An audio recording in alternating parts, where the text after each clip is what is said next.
शत शत तुमको प्रणाम, सद्गुरु तुमको प्रणाम। शत शत तुमको प्रणाम, सद्गुरु तुमको प्रणाम। हम आए हैं शरण तुम्हारी, हम आए हैं शरण तुम्हारी। शक्ति जागृत करो हमारी, शक्ति जागृत करो हमारी।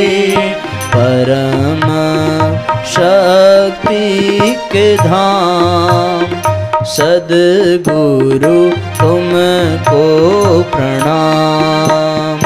परम शक्ति के धाम, सद्गुरु तुमको प्रणाम।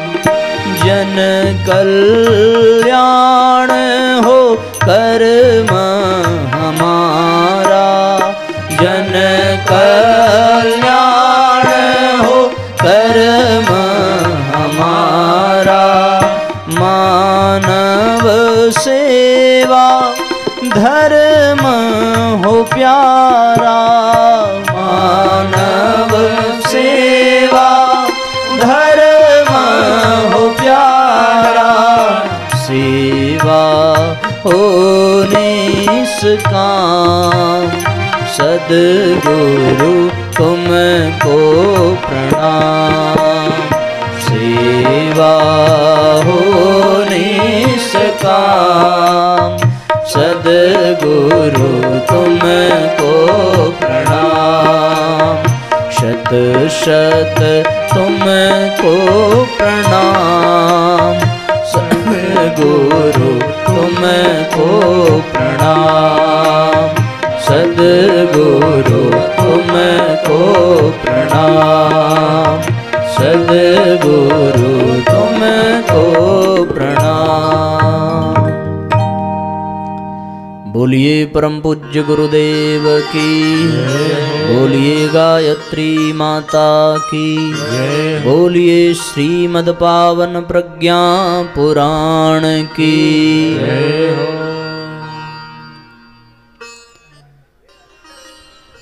परम पूज्य गुरुदेव एवं परम वंदनीय माता जी के सूक्ष्म संरक्षण में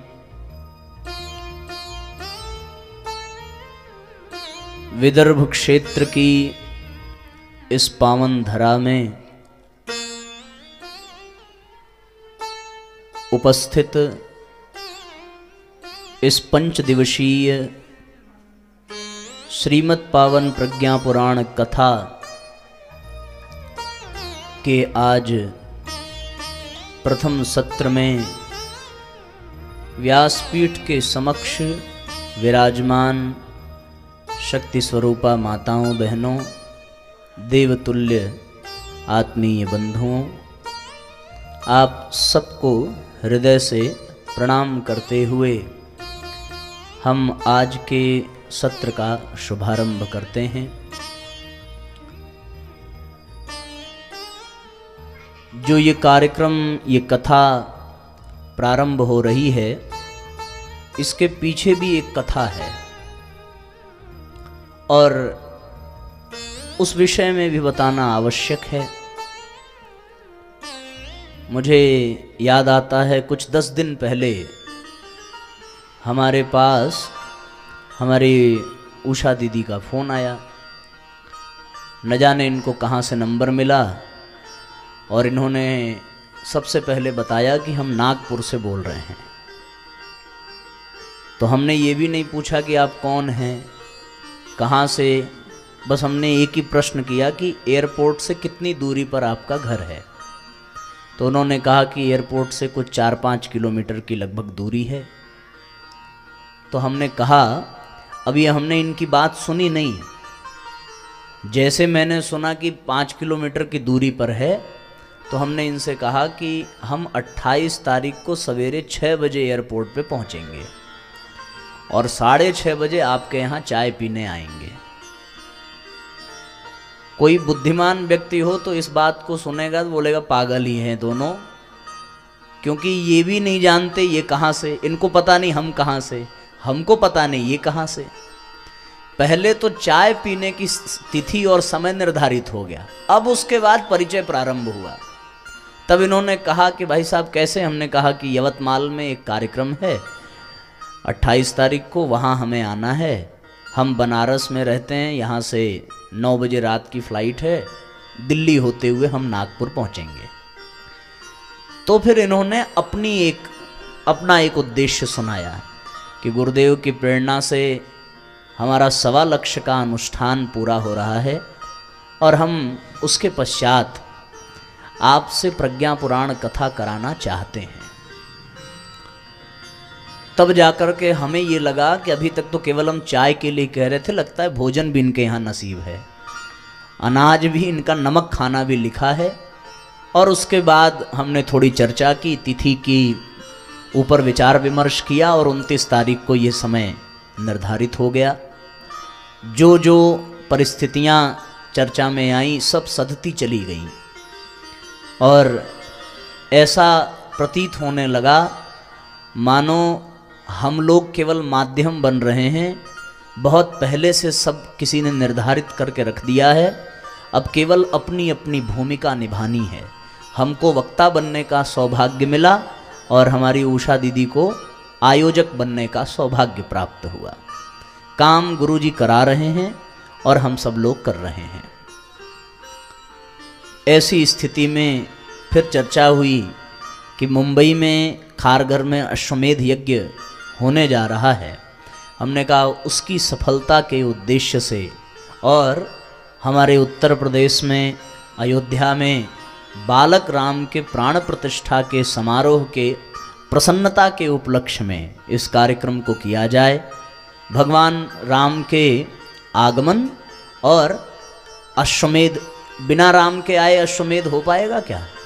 राम आएंगे तभी तो अश्वमेध करेंगे।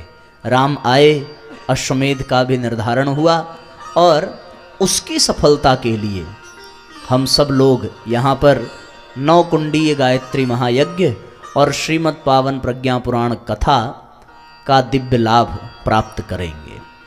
आज से उसकी शुरुआत श्री गणेश, और कितना सुंदर संयोग कि आपके क्षेत्र में गणेश चतुर्थी का ये पावन पर्व जिसे आप सब बड़े हर्षोल्लास के साथ व्रत उपवास के साथ मनाते हैं, तो गणेश चतुर्थी के दिन हम लोग आज के अनुष्ठान का श्री गणेश कर रहे हैं। ऐसे सुखद संयोग में हम सब इस कार्यक्रम को अधिक से अधिक सफल बनाने का प्रयास करें। एक ये भी कहा जा सकता है कि आपके द्वारा जो अनुष्ठान संपन्न हुआ उसकी पूर्णाहुति का भी एक स्वरूप है। पूज्य गुरुदेव ने कहा गायत्री सद्बुद्धि की देवी है और गायत्री अनुष्ठान के पूर्णाहुति का सबसे अच्छा तरीका हो सकता है ज्ञान यज्ञ का। ज्ञान यज्ञ के माध्यम से सैकड़ों हजारों लोगों तक श्रेष्ठ विचार पहुँचें, इससे बड़ी पूर्णाहुति और कुछ हो नहीं सकती। एक बड़ा अच्छा संयोग है ये, और हम सब लोगों को मुक्त कंठ से, खुले हृदय से और श्रद्धा भरे अंतःकरण से इसको सफल बनाने का प्रयत्न करना चाहिए। ये सबकी जिम्मेदारी है। जिस स्थान पर हो रहा है और जिस स्थान में जिन लोगों के बीच में हो रहा है और जिन लोगों के सहयोग से हो रहा है, उन सबको इसका श्रेय, इसका पुण्य, इसका लाभ निस्संदेह प्राप्त होने ही वाला है।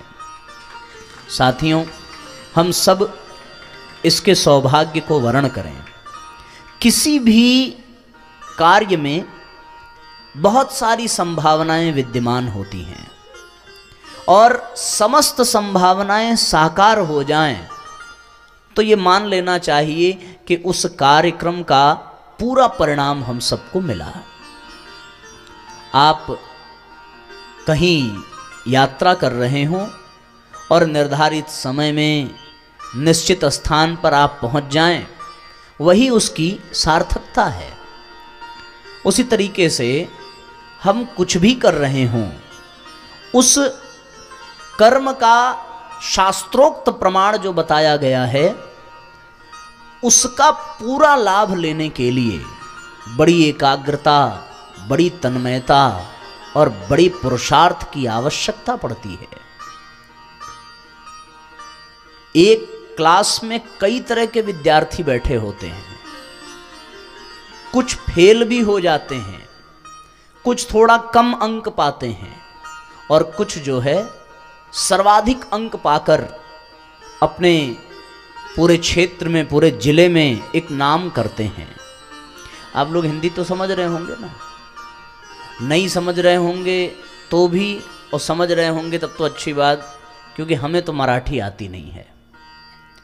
तो इसलिए हाँ, ये हमारा आश्वासन है। अभी मैं यवतमाल में भी बोल के आया कि अब यहाँ आ गए हैं, 2-4 बार आएंगे जाएंगे, धीरे धीरे सीख लेंगे हम भी, तब अगली बार कुछ और कार्यक्रम के बाद आपको मराठी में फिर सुना पाएंगे। वैसे 2-4 शब्द हमने दीदी सीख लिया है, धीरे धीरे सीखेंगे, तो तब तक आपको हिंदी में ही सुनना पड़ेगा।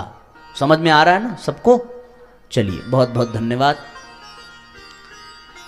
तो मैं निवेदन ये कर रहा था कि हम सब लोग किसी भी कार्य को करें, उसमें सफलतम ऊंचाई पाने के लिए पुरुषार्थ करना पड़ता है।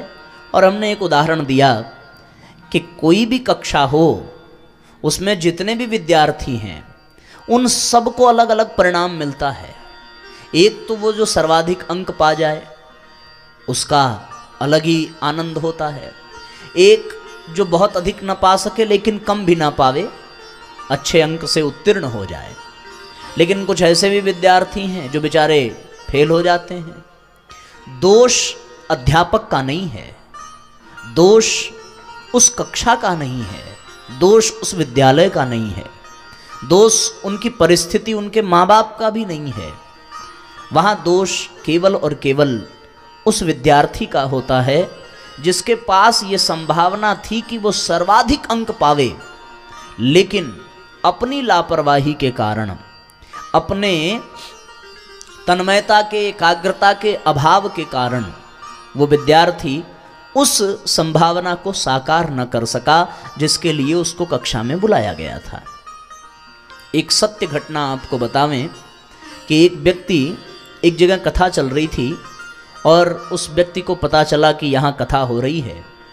वो कुछ वहाँ से 200-250 किलोमीटर की दूरी पर निवास करता था। अब तक उसके लिए सबसे निकटतम कथा का कार्यक्रम वही था। फोन पर बात हुई जो कथावाचक थे उनसे, और उस व्यक्ति ने कहा कि महाराज हम कथा में आना चाहते हैं, हमें एकदम सही समय बताइए कि कब कथा शुरू होगी और कब कथा का विश्राम होगा, क्योंकि हम 250 किलोमीटर दूर रहते हैं। हम उसी तरीके से योजना बनाएंगे कि इतने समय में निकलें, इतनी देर में पहुँचें और इतनी देर सुनें, और फिर हमें सेम डे में ही वापस होना पड़ेगा। आप विश्वास नहीं करेंगे, वो व्यक्ति 4-5 घंटे की यात्रा करके कथा स्थल पर आया और केवल 10 मिनट ही कथा सुनी, मात्र 10 मिनट, और 10 मिनट सुन करके प्रणाम करके वो वापस चले गए। कुछ दिन बाद फिर उनसे चर्चा हुई और चर्चा में उन्होंने कहा कि आपकी कथा सुन करके मेरा जीवन ही बदल गया। सुनने वाला भी आश्चर्यचकित हो गया कि भाई यहाँ 7 दिन की कथा हुई, 3-3 घंटे लोगों ने बैठ करके विधिवत सुना, और उन 7 घंटे में 7 दिनों में 3-3 घंटे सुनने वालों ने ये नहीं कहा कि मेरा जीवन बदल गया, लेकिन आप केवल 10 मिनट सुन करके आए और उठ करके चले गए और आप ये कहते हैं कि आपका जीवन बदल गया। उन्होंने कहा कि बिल्कुल ऐसा ही हुआ, जीवन में बहुत बड़ा परिवर्तन हुआ, क्योंकि मैं अपने घर में सबसे बड़ा, और सबसे बड़े होने के नाते सबको हमेशा डांटता रहता, फटकारता रहता, सबकी कमियां देखता रहता, कभी बच्चों को डांटता, कभी पत्नी को डांटता, कभी माँ बाप को भी समझाने की कोशिश करता। मेरे घर में जाते ही सब हमसे दूर चले जाते। पर 10 मिनट की कथा में एक पंक्ति सुनने को मिली और वो थी कि अपना सुधार ही संसार की सबसे बड़ी सेवा है। इस एक लाइन ने हम बदलेंगे युग बदलेगा, हम सुधरेंगे युग सुधरेगा, इस एक पंक्ति ने मेरे जीवन में ऐसा प्रभाव डाला कि मेरा जीवन ही पूरा बदल गया। अब जो लोग मुझसे दूर भागते थे वे अब पास आकर के बैठने लगे हैं। जो हमसे चिढ़ते थे कि हमेशा कमी निकालता है वो अब हमारी प्रशंसा करते हैं। वो अब हमसे पूछते हैं कि जहां कमी हो वहां आप बताइए। इतना बड़ा परिवर्तन केवल 10 मिनट की कथा से ये लाभ मिला। कारण क्या था? कारण केवल इतना था साथियों कि उस 10 मिनट में उन्होंने अपना पूरा 100% ध्यान एकाग्र करके रखा। संभावना थी इस बात की कि कथा से उनकी व्यथा मिटे, लेकिन 3-3 घंटे बैठ करके सुनने वालों को वो लाभ नहीं मिला, केवल 10 मिनट में उनको लाभ मिला। हम लोग सुल्तानपुर में, उत्तर प्रदेश में एक जिला है, वहां प्रज्ञा पुराण सुनाने गए थे। उससे पहले बहुत सी प्रज्ञा पुराण कथाएं हुई, आगे भी होती रहेंगी। पर सुनने वालों में से एक ने कहा कि प्रज्ञा पुराण कथा बहुत सुनी थी पर प्रज्ञा अब जग रही है। इन बातों को यदि निष्कर्ष पर लेकर के पहुंचें तो निष्कर्ष एक ही निकलता है, और निकला ये कि साथियों कथा वही है, बात वही है, विचार वही है, केवल वक्ता बदला, स्थान बदला, समय बदला, सब कुछ वैसा ही वैसा, लेकिन कोई 10 मिनट में भी लाभ पा जाता है और कोई घंटों बैठ करके भी लाभ नहीं पाता। कारण क्या है? कारण केवल इतना है कि जिसने 10 मिनट में लाभ पाया वो इस बात के लिए जिम्मेदार था कि मेरे पास केवल 10 मिनट का समय है। केवल उस 10 मिनट में यदि मैं जरा सा भी चूक गया तो इतने दूर की यात्रा करके आना और फिर इतने दूर वापस जाना सब व्यर्थ चला जाएगा। 5 घंटे जाना, 5 घंटे आना, 10 घंटे की यात्रा, और उस 10 घंटे की यात्रा की सफलता केवल 10 मिनट के प्रवचन में थी। अगर वो 10 मिनट एकाग्र खुद को न कर पाता तो उसकी 10 घंटे की यात्रा बेकार हो जाती है। इसलिए हम सब लोगों को जीवंत होकर के कथा में बैठना पड़ेगा, तब जाकर के हमें वो लाभ मिलेगा जो शास्त्रों में कहा गया है, जिससे लोगों ने अपने आप को धन्य बनाया है। इन 5 दिनों की कथा में, इन चर्चाओं में हम चाहें तो अपने जीवन को कृष्ण जैसा बना सकते हैं, और यदि हम चाहें तो इन्हीं दिनों में हम जैसे थे वैसे ही रह सकते हैं। संभावना है कि हमारे भीतर देवत्व जागृत हो जाए। इस बात की भी संभावना है कि इन 5 दिनों में कथा के हमें ऐसे सूत्र मिल जाएं कि हमारा वातावरण स्वर्गीय हो जाए। हमारे पास इस बात की संभावना है कि इन्हीं 5 दिनों में हम अध्यात्म के उच्च शिखर को स्पर्श कर पाएंगे। इस बात की संभावना है कि इन्हीं 5 दिनों में हम अपने जीवन के लक्ष्य को समझ पाएं और अपने जीवन को धन्य बना पाएं। पर शर्त एक ही है कि हमें जीवंत होकर के यहां विद्यमान होना पड़ेगा। 2 तरह के लोग हैं समाज में। एक वे लोग हैं जो जीवित हैं लेकिन जीवंत नहीं हैं, और दूसरे वे लोग हैं जो वास्तव में जीवंत हैं। जीवित और जीवंत में बड़ा अंतर है। जो केवल सांस ले रहा हो, अपने जीवन को जैसे तैसे ढो रहा हो, उसको जीवित जरूर कहेंगे लेकिन जीवंत नहीं कहेंगे। जीवंत कौन? जीवंत वो जो किसी भी स्थान पर हो और उस स्थान पर रह करके वहां जितनी भी संभावनाएं, जितना भी सुअवसर उसको मिले, उसको पूरा पूरा लाभ मिल जाए, उसको जीवंत कहेंगे। अन्यथा जीवित तो सांस लेने वाला भी है।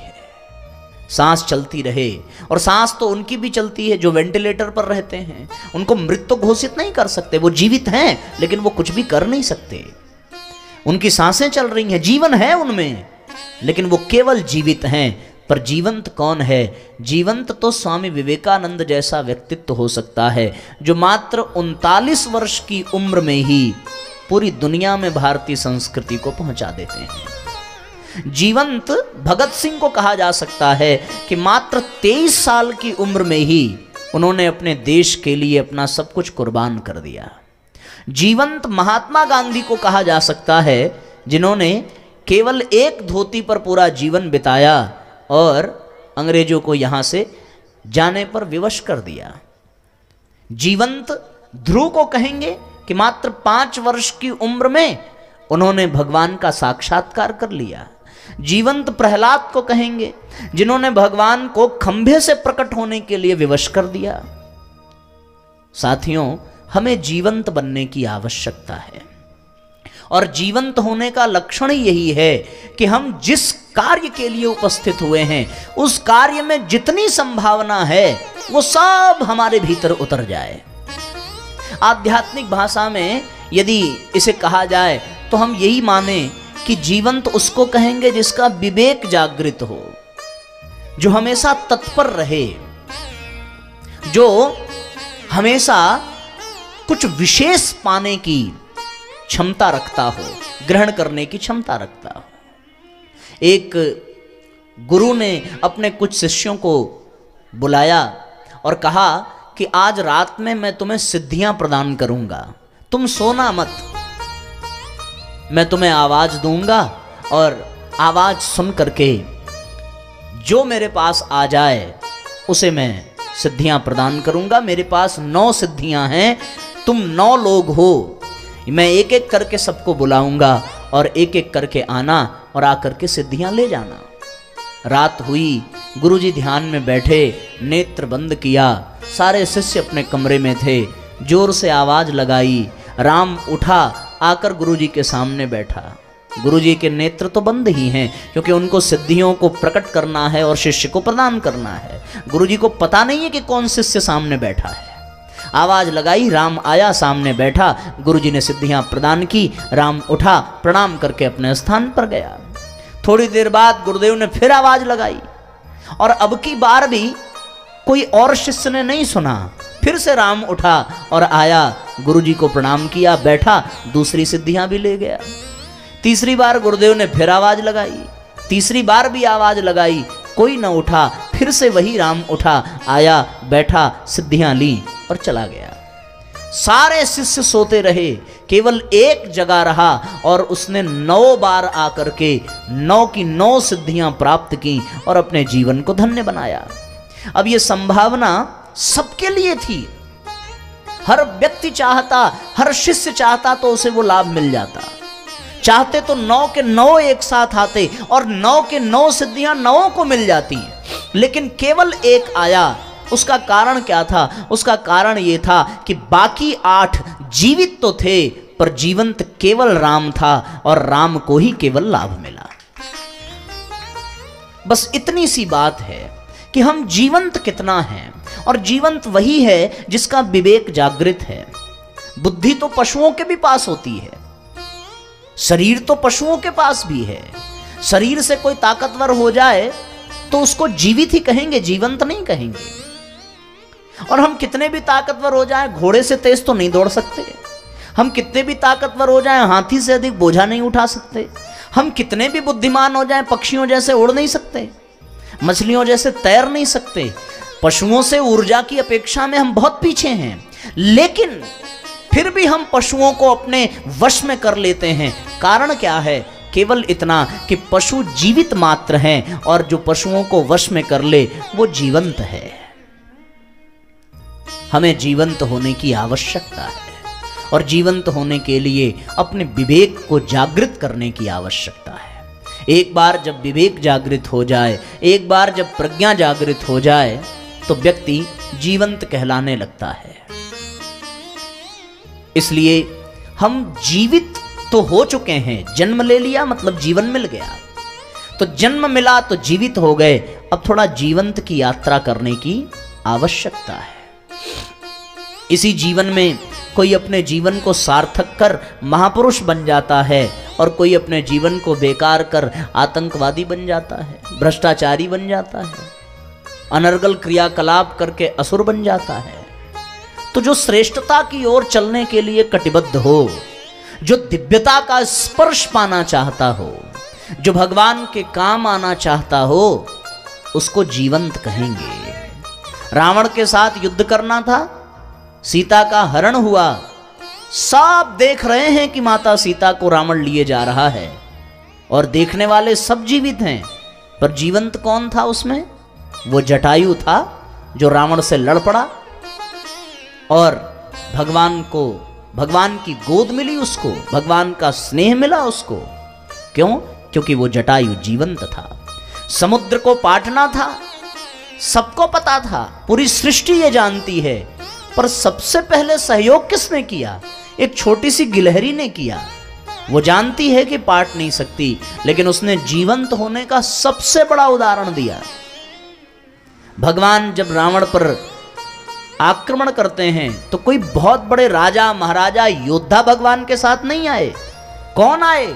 जो जीवंत थे। भगवान को जीवितों की जरूरत नहीं है, भगवान को जीवंत लोगों की जरूरत है, जागृत लोगों की जरूरत है।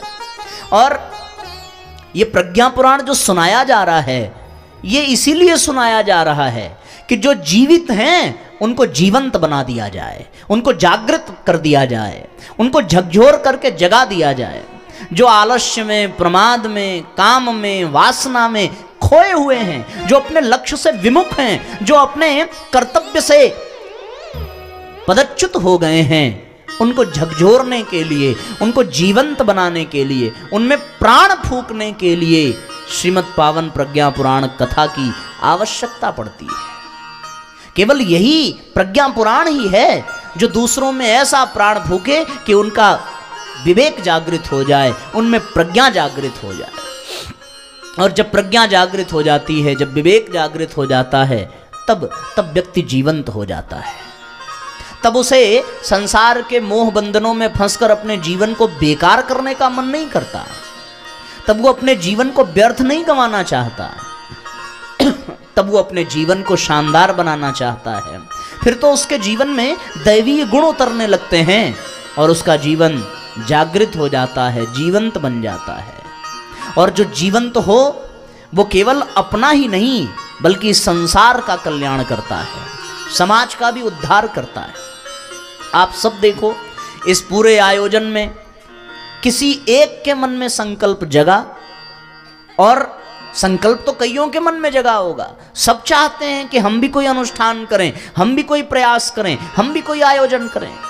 ऐसा नहीं है कि कोई नहीं चाहता। कौन नहीं चाहता? हर आदमी चाहता है कि हम कथा करा लें, हर आदमी चाहता है कि हम आध्यात्मिक जगत में प्रवेश पावें। लेकिन वो संकल्प उभरे सबके मन में, पर उस पर कदम कोई जीवंत प्राणी ही बढ़ाता है, और सफलता भी किसी किसी जीवंत व्यक्ति को ही मिलती है। जो औरों से श्रेष्ठ कदम बढ़ावे वही जीवंत है, वही जागृत है। ऐसे जागृत व्यक्ति के लिए ही ये श्रीमद् पावन प्रज्ञा पुराण कथा है, जो सोए हुए व्यक्ति को भी झकझोर करके जगाने की सामर्थ्य अपने भीतर रखती हो। ऐसी प्रज्ञा पुराण कथा जिसमें भगवान विष्णु, देवर्षि नारद और ऋषियों की चर्चा है। उन्होंने इस समाज में व्याप्त समस्त समस्याओं पर चिंतन किया है और उन समस्याओं का समाधान ढूंढ करके निकाला, और फिर वो परम पूज्य गुरुदेव ने उसको लिपिबद्ध किया, और लिपिबद्ध करके इस समाज के सामने रखने का एक अभियान चलाया कि इस प्रज्ञा पुराण को घर घर पहुंचाना चाहिए, जन जन तक पहुंचाना चाहिए, ताकि जो सांस केवल ले रहे हों, जो केवल जिंदा हों, अब उन्हें झकझोरिए और ये कहिए कि केवल जीवित मत रहिए, अब तो जीवंत बनिए, जागृत बनिए, और अपने लिए, संसार के लिए, समाज के लिए, भगवान के लिए भी कुछ करने की आवश्यकता है। इसलिए साथियों, हम सब जागृत बने, और आइए भावपूर्वक श्रीमद् पावन प्रज्ञा पुराण कथा हम सभी सुने और सुन करके उसको अपने जीवन में उतारने का प्रयत्न करें। और प्रयत्न की सफलता इसी बात पर है कि हम अपने आप को जागृत कर सकें, हम अपने आप को जीवंत बना सकें। यहाँ सब कुछ जीवित है, मृत कुछ भी नहीं है। विचार करके देखिए तो जो व्यक्ति मर गया उसकी शव यात्रा जा रही है, वो शव भी मरा नहीं है। मरे हुए व्यक्ति को शव कहेंगे। जैसे आदमी जिंदा था, अब वो मर गया, तो अभी तक तो उसका नाम था, लेकिन अब उसको शव कहा जाएगा, पर शव के रूप में वो जीवित है। अगर वास्तव में शव जीवित न होता तो शव में कोई हलचल न होती। उसमें भी हलचल है। पूछो कैसे? वो ऐसे कि आप किसी भी शव को 10-20 दिन छोड़ दीजिए, उसमें से दुर्गंध आने लगेगी, उसमें सड़न पैदा हो जाएगी, उसमें गलन पैदा हो जाएगी, उसके स्वरूप में परिवर्तन आने लगेगा। इसका मतलब क्या है? इसका मतलब उस शव में भी हलचल है, उस शव में भी जीवन है। व्यक्ति तो मृत हो गया, वो व्यक्ति तो चला गया, लेकिन जो शरीर बच गया, उस शरीर में आत्मा नहीं है, फिर भी उस शरीर में कुछ न कुछ हलचल हो रही है। तो यहां कण कण जीवित है। जहां गति हो, जहां हलचल हो, वो सब जीवित है, लेकिन जीवंत वही है जो अपने जीवन को सार्थक करे। और आज आवश्यकता इसी बात की है कि हर जीवित को जीवंत बना दे, और वो काम केवल प्रज्ञा के जागरण से ही हो सकता है, विवेक के जागरण से ही हो सकता है। और वो विवेक का जागरण, वो प्रज्ञा का जागरण केवल और केवल श्रीमद् पावन प्रज्ञा पुराण कथा से होता है। प्रज्ञा पुराण कथा, जिसमें ऐसे सूत्र पूज्य गुरुदेव ने डाल दिए कि उन सूत्रों को जो जीवन में उतार ले, वो जीवंत बन जाता है, वो जागृत हो जाता है, और वो अपने जीवन को सार्थक कर लेता है, उसका जीवन परम लक्ष्य को प्राप्त कर लेता है। बहुत सारी कथाएं हैं समाज में। हम लोग राम कथा सुनते हैं, कृष्ण कथा सुनते हैं, शिव पुराण सुनते हैं, गीता के उपदेश सुनते हैं और अन्यान्य प्रवचन सुनते हैं, लेकिन उन सब में और प्रज्ञा पुराण में एक अंतर है, बहुत छोटा सा अंतर है। और वो अंतर पता है क्या है? वो अंतर ये है साथियों, मैंने कई बार कथाओं में कहा है, पर आप भी उसको जानें, इसलिए मैं फिर से कहूं। राम कथा के नायक कौन हैं? भगवान श्री राम हैं। कृष्ण कथा के नायक भगवान श्री कृष्ण हैं। और उनकी कथा होती है ताकि हम उनको जान सकें। राम को जानने के लिए राम कथा की आवश्यकता है, कृष्ण को जानने के लिए कृष्ण कथा की आवश्यकता है, भगवान शिव का चरित्र जानने के लिए शिव कथा की आवश्यकता है, भगवान गणेश को जानने के लिए गणेश पुराण की आवश्यकता है। क्यों? इनके माध्यम से इन्हीं को तो जानेंगे। लेकिन प्रश्न ये नहीं है कि हम उनको कितना जान पाए। यहां जीवंत होने का सबसे पहला प्रमाण ये है कि हम स्वयं को कितना जान पाए। जो व्यक्ति स्वयं को जान ले, वो राम को भी जान सकता है, वो कृष्ण को भी जान सकता है, और जो सबको जानने के बाद भी स्वयं को न जान सके, उसका सब जानना व्यर्थ हो जाता है। और प्रज्ञा पुराण की ये विशेषता है कि प्रज्ञा पुराण राम का परिचय नहीं कराती, प्रज्ञा पुराण कृष्ण का परिचय नहीं कराती, प्रज्ञा पुराण शिव जी का परिचय नहीं कराती, प्रज्ञा पुराण गुरु जी का परिचय नहीं कराती। प्रज्ञा पुराण व्यक्ति को व्यक्ति से मिलाती है, और प्रज्ञा पुराण स्वयं का परिचय कराती है। अपने आप को हम प्रज्ञा पुराण से जानते हैं। ये बड़ी विशेष बात है। जब तक आप स्वयं को नहीं जानेंगे, तब तक आप राम को भी नहीं जान सकते। जब तक आप स्वयं को न पहचान सकें, तब तक आप कृष्ण को भी नहीं जान सकते। इस संदर्भ में एक बड़ा प्यारा प्रसंग आता है, और इस संदर्भ में इससे अच्छा प्रसंग और कोई दूसरा मिला नहीं, इसलिए मैं बार बार इस प्रसंग की चर्चा करता हूं। और वो ये है साथियों कि एक बार एक व्यक्ति स्वामी रामकृष्ण परमहंस के पास गया। रामकृष्ण परमहंस के बारे में आपने सुना होगा। उनके पास वो पहुंचा और कहने लगा कि भगवान, हमने सुना है कि आप माँ काली से बातचीत करते हैं, माँ काली से बातचीत करते हैं, मुझे भी उनसे बात कराइए, मैं उनसे मिलना चाहता हूँ, मैं उनको जानना चाहता हूँ। रामकृष्ण परमहंस ने कहा कि आप अपना पता बता दीजिए, आप के पते पर हम माँ काली को भेज देंगे। उसने अपने घर का पता दिया। तो रामकृष्ण परमहंस ने कहा कि भैया मैंने आपके घर का पता नहीं पूछा है, मैंने आपका पता पूछा है। पता चला माँ काली आपके घर पहुँचे और आप घर पे ना रहें तब। तो उसने विचार करके अपने ऑफिस का एड्रेस दिया। ठाकुर फिर मुस्कुराए और कहने लगे, हमने न तुम्हारे घर का पता पूछा, हमने न तुम्हारे कार्यालय का पता पूछा, हमने तुम्हारा पता पूछा है। वो बेचारा किंग कर्तव्य विमूढ़ हो गया, परेशान हो गया। मेरा पता? उसने कहा मेरा पता ये है। ठाकुर मुस्कुरा कर कहने लगे, ये तुम्हारा पता नहीं, ये तो तुम्हारा शरीर है, तुम्हारे शरीर का पता। तुम्हारा पता कहाँ है? अब उसके पास कोई उत्तर नहीं था।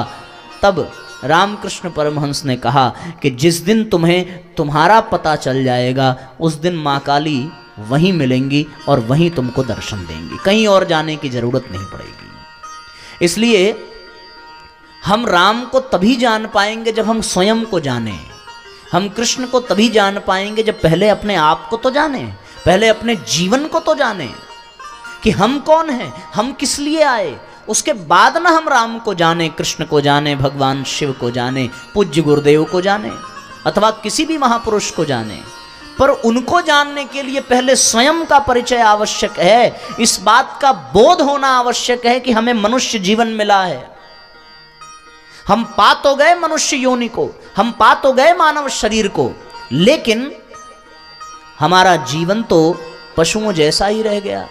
हमारा खान पान, उठना बैठना, आचार विचार, रहन सहन मनुष्यों जैसा नहीं है। यदि हम ये जान पाते कि हम इस संसार में 84 लाख योनियों में सबसे श्रेष्ठ मनुष्य योनि में हमने जन्म लिया है, यदि हम ये अनुभव कर पाते कि संसार में सबसे बहुमूल्य संपदा मनुष्य शरीर के रूप में हमें प्राप्त हुई है, हमें ये पता चल गया होता कि इस संसार में भगवान ने जो सबसे दुर्लभ वस्तु बनाई है वो मानव शरीर है, तो हमें कुछ और पाने, कुछ और चाहने की आवश्यकता ना पड़ती। और आप मनुष्य हैं, आप में मनुष्यता होनी चाहिए। आपको मनुष्य शरीर मिला, आपको मानव योनि मिली, मानव जन्म मिला। इस बात का बोध प्रज्ञा पुराण कराती है, क्योंकि प्रज्ञा पुराण में राम का परिचय नहीं है, प्रज्ञा पुराण में कृष्ण का परिचय नहीं है, प्रज्ञा पुराण में मनुष्य के जीवन का परिचय है। जो जीवन का बोध करा दे, जो जीवन से परिचय करा दे, जो स्वयं का बोध करा दे, उसको प्रज्ञा पुराण कहते हैं। ऐसी पावन प्रज्ञा पुराण कथा हम सबको सहज ही प्राप्त हो रही है और अगले 5 दिनों तक हम लोग इस कथा का दिव्य लाभ प्राप्त करेंगे। तो आज का एक सूत्र आप गांठ बांध करके ले जाएं कि हमें केवल जीवित नहीं रहना है, हमें जीवंत बनना है। और जीवंत बनने के लिए स्वयं को जानना पड़ेगा। अभी हमसे कोई पूछे हम कौन हैं, तो लोग अपना परिचय देंगे कि हम उनकी माताजी हैं, हम उनकी सास हैं, हम उनकी बहू हैं, हम डॉक्टर हैं, हम इंजीनियर हैं, हम शिक्षक हैं, हम दादी हैं, हम दादा हैं। ऐसे ऐसे हम परिचय दे डालेंगे। कोई अपने नाम का परिचय देगा, कोई पद का परिचय देगा, कोई रिश्ते का परिचय देगा, कोई संबंध का परिचय देगा, कोई कार्य का परिचय देगा, कोई भी रोजगार का परिचय देगा, कोई व्यापार का परिचय देगा, कोई मकान का परिचय देगा। लेकिन कोई ये नहीं कहता कि हम जीवंत नहीं, जागृत आत्मा हैं। हम जीवंत आत्मा हैं, हम परमात्मा के अंश हैं, हम भगवान के पुत्र हैं। ये परिचय कोई नहीं दे पाता। क्यों? क्योंकि हम उस भाव में जिंदा ही नहीं हैं।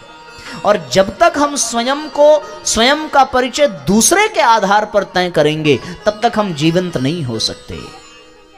हमें जीवंत होने के लिए अपना एक परिचय बनाना पड़ेगा। जीवंत जागृत होकर के हमें स्वयं को उस योग्य बनाना पड़ेगा। आज विवेकानंद को कोई किसी के पुत्र के रूप में, किसी के पिता के रूप में नहीं जानता। उनको तो लोग जानते हैं केवल उनके कर्म के द्वारा, उनके विचारों के द्वारा कि ये विवेकानंद। उनको किसी और रिश्ते का सहारा नहीं लेना है अपना परिचय बताने के लिए। उनको ये भी नहीं कहना है कि मैं डॉक्टर विवेकानंद, मैं इंजीनियर विवेकानंद। केवल विवेकानंद का नाम आया और सारी दुनिया के सामने एक ही चेहरा गूंजने लगता है। केवल इतनी सी बात। आज परम पूज्य गुरुदेव, भगवान राम, भगवान कृष्ण, सबके सामने यदि किसी एक का नाम लिया जाए तो बस उनका ही चेहरा आ जाता है।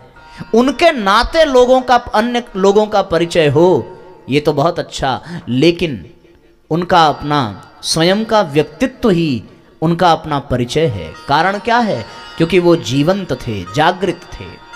और ऐसी स्थिति में हमें भी पहुंचने की आवश्यकता है और उसको वहाँ तक ले जाने में जो मार्गदर्शन की भूमिका है, जो मार्गदर्शक की भूमिका है, वो प्रज्ञा पुराण से हमें प्राप्त होगी। ऐसी पावन प्रज्ञा पुराण कथा हम सभी भावपूर्वक सुने और जन जन को सुनावें। इसके लिए हम सबको प्रयास करना पड़ेगा। और प्रयास तो ये करना पड़ेगा कि कल जब हम लोग यहाँ पर बैठें तो यह स्थान पूरा भरा होना चाहिए। इधर भी भरा हो, इधर भी भरा हो। आप लोग घर घर जाएंगे, लोगों को बुलाएंगे। ऐसे तो जानकारी मिली है कि आज गणेश चतुर्थी के कारण, उपवास के कारण लोग नहीं आ पाए, और दूसरा कलश यात्रा में काफ़ी समय से लोग जुड़े थे और समय के अभाव के नाते कलश यात्रा पूरी करके कुछ रास्ते से लौटे, कुछ आने के बाद प्रसाद लेकर लौटे। पर कल से हम लोग तन्मयता के साथ पावन प्रज्ञा पुराण कथा का स्वयं भी लाभ लें, और आपके आसपास के जितने भी लोग हैं, अब आप थोड़ा जीवंत होने का प्रमाण दें। और प्रमाण देने के लिए आपको क्या करना पड़ेगा कि आपके आसपास के नातेदार, रिश्तेदार, इष्ट मित्र, संगी साथी सबको सूचना दे दीजिए। जो जितने लोगों को बुला पाया वो उतना ही जीवंत माना जाएगा। बात समझ में आ रही है? जो जितने लोगों को बुला पाया वो उतना ही जीवंत माना जाएगा, और जो वो किसी को नहीं बुला पाया, खुद केवल आकर के बैठा, वो जीवित जरूर माना जाएगा लेकिन जीवंत नहीं माना जाएगा। तो भगवान से एक ही प्रार्थना है कि आप जीवित तो हैं, अब थोड़ा सा जीवंत बन जाइए और थोड़ा सा प्रयास करिए। घर घर के दरवाजे को खटखटाइए, घर घर को ये संदेश सुनाइए कि गायत्री परिवार के लोग आए हैं और भगवान का संदेश लेकर आए हैं। आप ये मत समझना कि ये केवल गायत्री परिवार वालों का कार्यक्रम है। गायत्री परिवार का मतलब क्या? गायत्री परिवार का मतलब ये नहीं है कि जो पीला कपड़ा पहने वही गायत्री परिवार का। गायत्री परिवार का ये मतलब नहीं कि जो गुरुजी को माने वही गायत्री परिवार का। गायत्री परिवार का तात्पर्य क्या है?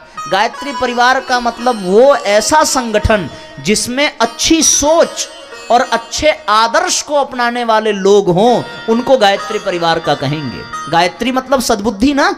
गायत्री मतलब क्या? गायत्री मतलब माता, यानी जो माँ का सम्मान करे, जो हर महिला में माँ का स्वरूप देखे, जिसमें सद्बुद्धि हो, वो गायत्री परिवार का। अब भले वो किसी अन्य संस्था से जुड़ा हो, अब भले वो किसी अन्य देवी देवता की पूजा करे, इसमें तो कोई दिक्कत ही नहीं है। आप ये मत समझना कि हनुमान जी की पूजा करने वाला गायत्री परिवार का नहीं है। हनुमान जी खुद गायत्री परिवार के हैं। पूछो कैसे? क्योंकि हनुमान जी के पास सद्बुद्धि है। जो राम के काज के लिए दिन भर डटा हो वही गायत्री परिवार का है। आप ये मान लेना। जो रावण जैसे असुरों का संहार करे वो राम गायत्री परिवार के हैं। जो कंस का उद्धार कर दें और पांडवों को धर्म के मार्ग पर चला दें वो कृष्ण गायत्री परिवार के हैं। कौन नहीं है इस संसार में गायत्री परिवार का? जो श्रेष्ठ पथ पर चल रहा हो और श्रेष्ठ उद्देश्य के साथ जीवित हो, नहीं जीवंत हो, उसको गायत्री परिवार का कहेंगे। और जो केवल सांसें गिन रहा हो, जो पीला कपड़ा जरूर पहन ले, जो गायत्री मंत्र का दुपट्टा जरूर धारण कर ले, जो गायत्री मंत्र की 10-20 मालाएं रोज सटकाता रहे, लेकिन उसके मन में दुर्बुद्धि भरी हो, कुविचार भरा हो, तो गायत्री परिवार का वो नहीं है। अच्छा बताओ, गायत्री परिवार का जो है उसको कोई सर्टिफिकेट मिला क्या? कोई सर्टिफिकेट दिया किसी ने? कि कोई प्रमाण है कि हम गायत्री परिवार के हैं? कोई प्रमाण नहीं है। एक ही प्रमाण है, जिसकी सोच अच्छी, जिसके कर्म अच्छे, जिसमें भावना अच्छी, वो हर प्राणी गायत्री परिवार का है। भले ही वो मनुष्य के शरीर में हो या किसी अन्य शरीर में हो, सब गायत्री परिवार के हैं। पूज्य गुरुदेव ने सबको अपना कहा है, कोई एक गुरु जी का नहीं है। आप पीला कपड़ा पहनो या ना पहनो, आप भी गायत्री परिवार के। आप चाहे राम की पूजा करें, चाहे शिव जी की करें, चाहे गणेश जी की करें, चाहे कृष्ण भगवान की करें, किसी की भी करें, आप भी गायत्री परिवार के। शर्त केवल एक है, और वो क्या? आपके जीवन में सद्विचार हो, आपके जीवन में सत्संग हो, आपके जीवन में सत्कर्म हो, आपके जीवन में सद्भाव हो, तो आप गायत्री परिवार के। और पूरा जीवन बिता दिया और जीने का ढंग ही नहीं आया तो खाक गायत्री परिवार के। गायत्री परिवार के वे लोग हैं जो केवल जीवित नहीं बल्कि जीवंत हैं, जिनको जीने का ढंग आता है, जिनके पास जीवन जीने की कला है, वो सब गायत्री परिवार के हैं। आप सब लोग हैं कि नहीं हैं? सब लोग जीवंत हैं ना? सबको जीने का ढंग पता है ना? तो आप हो गए गायत्री परिवार के। अब आप होते पीले कपड़े में यहाँ पर, आपको जीवन का ढंग ही न पता होता, तब आप गायत्री परिवार के होकर भी नहीं होते। इसलिए जीवन खत्म हुआ तो जीने का ढंग आया, जीवन खत्म हुआ तो जीने का ढंग आया, जीवन खत्म हुआ तो जीवन खत्म हुआ तो जीने का ढंग आया, जीवन खत्म हुआ तो जीने का ढंग आया। जब सम्मा बुझ गई तो, जब सम्मा बुझ गई तो महफिल में रंग आया, जीवन खत्म हुआ तो। जय हो। जीवन को खत्म होने से पहले जीवंत बना लीजिए, और जीवंत वही बन पाएगा जो प्रज्ञा पुराण के सूत्रों को अपने जीवन में धारण करेगा। दोनों हाथ ऊपर उठाइए और जीवंत लोगों जैसे ताली बजाइए। केवल जो जीवित होगा वो पता है कैसे ताली बजाएगा? ऐसे बजाएगा। और जो जीवंत होगा वो हाथ ऊपर उठा करके जोरदार तालियां बजाएगा।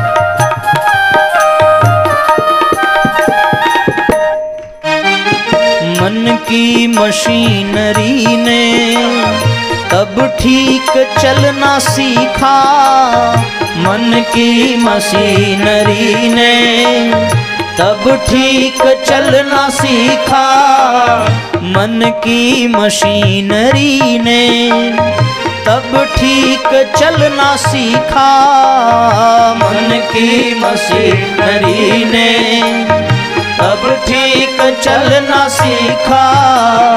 जब बूढ़े तन के हर एक, जब बूढ़े तन के हर एक पुर्जे में जंग आया, जीवन खत्म हुआ तो जीने का ढंग आया, जीवन खत्म हुआ तो।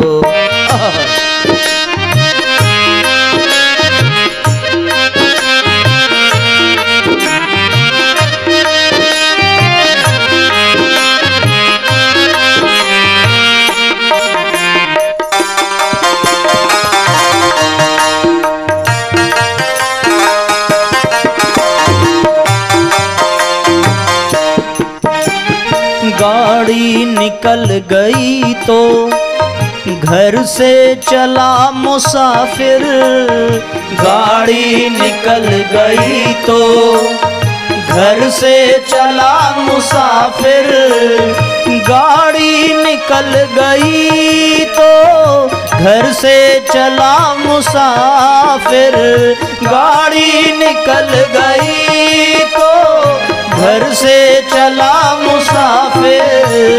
मायूस हाथ मलता, मायूस हाथ मलता वापस बेरंग आया, जीवन खत्म हुआ तो जीने का ढंग आया, जीवन खत्म हुआ तो। जय हो।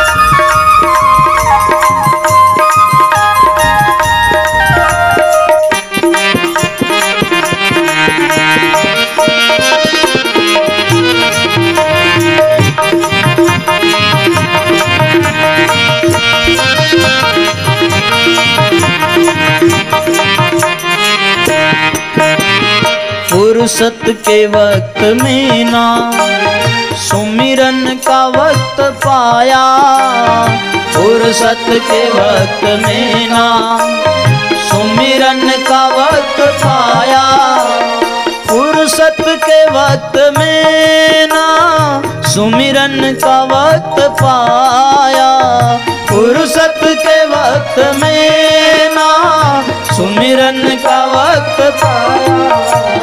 उस वक्त मांगा, उस वक्त मांगा, जब वक्त तंग आया, जीवन खत्म हुआ तो जीने का ढंग आया, जीवन खत्म हुआ तो। जब शम्मा बुझ गई तो महफिल में रंग आया, जब शम्मा बुझ गई तो महफिल में रंग आया, जीवन खत्म हुआ तो जीने का ढंग आया, जीवन खत्म हुआ तो जीने का ढंग आया, जीवन खत्म। मन विषयन में रमी रहो, हरि सो कियो न हेत, अब पछताए होत क्या, जब चिड़िया चुग गई हे। जीवन खत्म हुआ तो जीने का ढंग आया, जीवन खत्म हुआ तो जीने का ढंग आया, जीवन खत्म हुआ तो जीवन खत्म हुआ तो जीवन खत्म हुआ। तो जीवित रहते जीवंत बन जाइए, और 5 दिन के बाद मत पछताने लगिएगा कि 2 दिन कथा और होती तो हम भी 10 लोगों को बुला लेते। केवल 5 दिन का ही समय, 5 दिन का कहाँ, कितना बचा? तो आप तो बस 4 लोगों को ही लेकर के आओ, क्योंकि आपको एक बात मैं बताऊं, जब जीवन खत्म होगा तो फिर अंतिम यात्रा के लिए कितने लोगों की जरूरत पड़ेगी? अब जो 4 लेकर के आएंगे ना, उन्हीं को 4 मिलेंगे। सब 4-4 का खेल है भैया। 4 लोगों की जरूरत अंतिम यात्रा में है। हम लोग भी आ जाए 4 पहिए वाली गाड़ी से। 4 दिन की कथा बची है। मंच पे कितने लोग हैं? 4 ही लोग हैं। महाराज दशरथ के पुत्र कितने, वेद कितने, दिशाएं कितनी, समझ रहे हो ना? ना मुख्य मुख्य गिना जाता है, ये जान लेना। निमंत्रण आया कहीं से और बोल दिया गया कि परिवार सहित आइए, तो परिवार सहित मतलब परिवार सहित, खानदान सहित नहीं। दिशा जब भी गिनी जाएगी 4 ही गिनी जाएगी, भले 10 होती हैं। तो सब 4-4 का खेल है, इसलिए कम से कम 4 लोगों को तो आपको लेकर के आना पड़ेगा। जो 4 लोगों को लाए वो जीवंत, और जो नहीं लाए वो मर गए। ठीक है ना? आइए अब हम सब लोग प्रज्ञा पुराण की आरती उतारें और आज के सत्र को विश्राम दें। सवेरे 8:30 बजे हम लोग यज्ञ में आएंगे। कितने बजे आ जाओगे? कौन कौन आएगा? हाथ उठाओ जरा, झूठ मत बोलना। 8:30 तक आइएगा। जो लोग जल्दी आ सकें थोड़ी तैयारी कराएंगे। बाकी मुख्य कार्यक्रम जो है वो 9 बजे प्रारंभ होगा। 9 से 11, 11:30 तक सवेरे का क्रम चलेगा। आप सब लोग समय से आइएगा, ठीक है? आइए अब खड़े हो जाएं, आरती करें और आज के सत्र को यहीं पर विश्राम दें।